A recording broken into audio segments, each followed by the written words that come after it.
Today we celebrate the sixth Sunday of Ordinary Time. This is also the last Sunday of Ordinary Time before we enter the season of Lent. This Gospel from the Mark chapter 1 verse 40 to 45, where Jesus heals a man of leprosy, is an excellent reminder of the love and the mercy that God has for us. During the time of Jesus, people often believed that an illness was a sign of God's punishment. It was believed that leprosy was extremely contagious, and so people inflicted with this terrible disease were cast outside the town limits and required to announce themselves by calling out "unclean" as they neared another person. We can imagine, without even knowing all that little bit of background, that this man is desperate. He enters this portion of the gospel begging on his knees. Try to imagine a moment in your life where you are so desperate that you would get down on your knees and beg another person for something. This man comes to Jesus, and even in the midst of his desperation, he recognizes something important, that the will of God is even more important than his healing. The man speaks to Jesus and says, "If you choose, you can make me clean." He isn't demanding. He's not telling God what to do. How often do I pray to God for something and even get so bold as to tell him the best way to do it? This man says, "If you choose." He desired God's will more than he desired to be made whole in this way.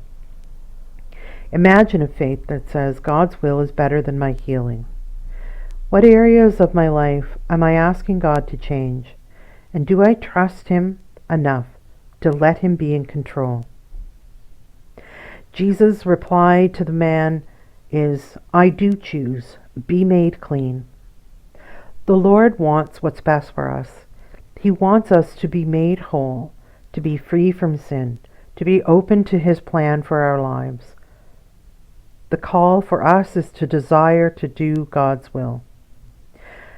After the man is healed, Jesus sternly warns the man to tell no one, but to go and show himself to the priest, to make the offering that Moses prescribed in the commandments. These two actions will allow this man to return to a normal life, to live in the town, to get a job, to earn a living, and get on with his life. Scripture doesn't say whether or not the man went and did these two things. What Scripture does say is that despite Jesus sternly warning him to tell no one, this man began to freely and openly proclaim the healing he experienced.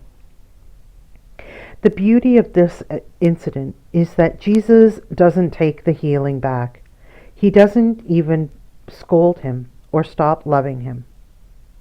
When I read the scripture, I'm struck by the reality of God's love, God's unconditional love, and that God doesn't punish me for doing things wrong, for making mistakes, or for disobeying him.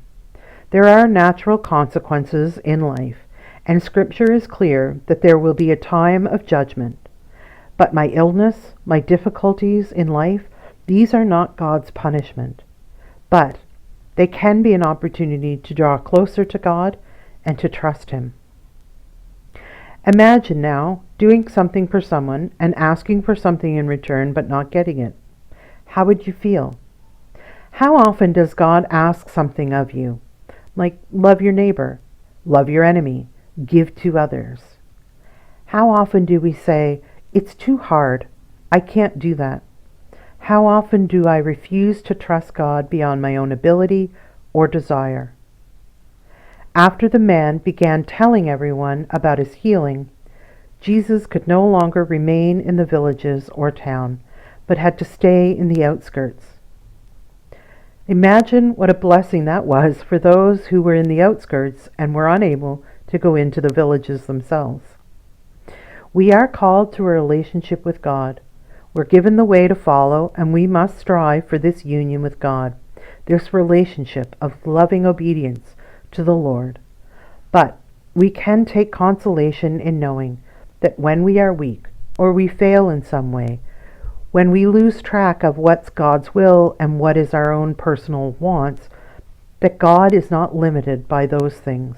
He is greater than our weakness, than our failings, than our mistakes. We must give those things to Him and trust in Him always. Jesus, I trust in you.